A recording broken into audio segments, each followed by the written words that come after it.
News Home. More from World News. Saturday, June 2, 2018, 9:36 a.m. Share on Facebook, share on Messenger, share on Messenger, share on Twitter, share on WhatsApp. China is guilty of intimidation and coercion over its military buildup on disputed islands in the South China Sea.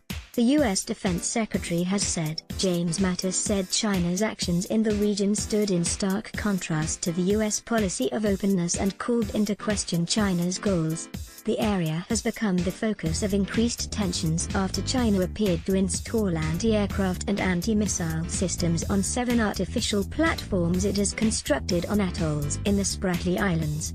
It comes days after Philippine President Rodrigo Duterte was said to have threatened war if his troops were harmed in the area, which his country also lays claim to. Mr. Mattis, speaking at the annual Shangri-La Dialogue Summit in Singapore, said, despite China's claims to the contrary, the placement of these weapon systems is tied directly to military use for the purposes of intimidation and coercion.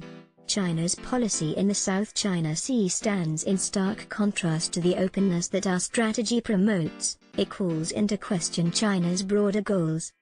The U.S. will continue to pursue a constructive, results-oriented relationship with China. Cooperation whenever possible will be the name of the game, and competing vigorously where we must. Of course, we recognize any sustainable Indo-Pacific order has a role for China. China accused the U.S. of trespassing after 2 Navy warships sailed near a reef claimed by Beijing on Sunday. The incident was the first time Donald Trump's administration challenged Chinese claims to the disputed waters, but Mr. Mattis' speech represents a step up in the war of words.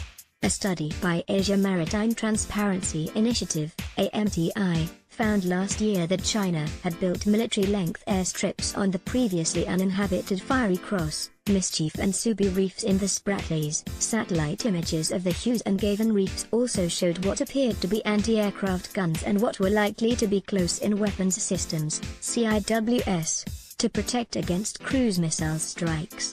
The archipelago, named after British whaling captain Richard Spratlys, lies between Philippines, Malaysia, Vietnam and Brunei, and parts of it are claimed by all. Taiwan and China, which are hundreds of miles to the north, also claim some of the islands. China's state-run Global Times newspaper said in an editorial that tension in the South China Sea was due to the U.S. continuing to increase its military presence in the region, forcing China to naturally upgrade its defensive weapons on the islands.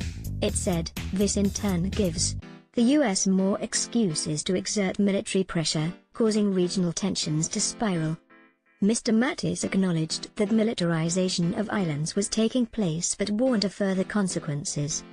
I believe there are much larger consequences in the future when nations lose the rapport of their neighbors. Eventually these actions do not pay off, he said.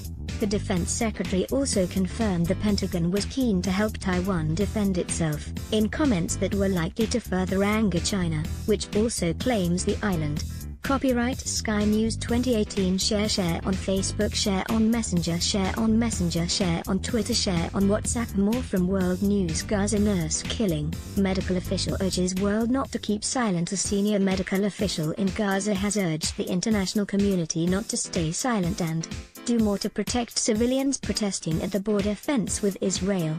Astronauts prepare to leave International Space Station after 2,600 orbits. 3 astronauts are preparing for a fiery re-entry through the Earth's atmosphere at more than 500 miles per hour, after 5 months in space and 2,688 orbits of their planet. Pedro Sanchez sworn in as Spanish PM after Mariano Rajoy ousted in no-confidence vote. Pedro Sanchez has been sworn in as Spain's Prime Minister after ousting Mariano Rajoy in a vote of no confidence.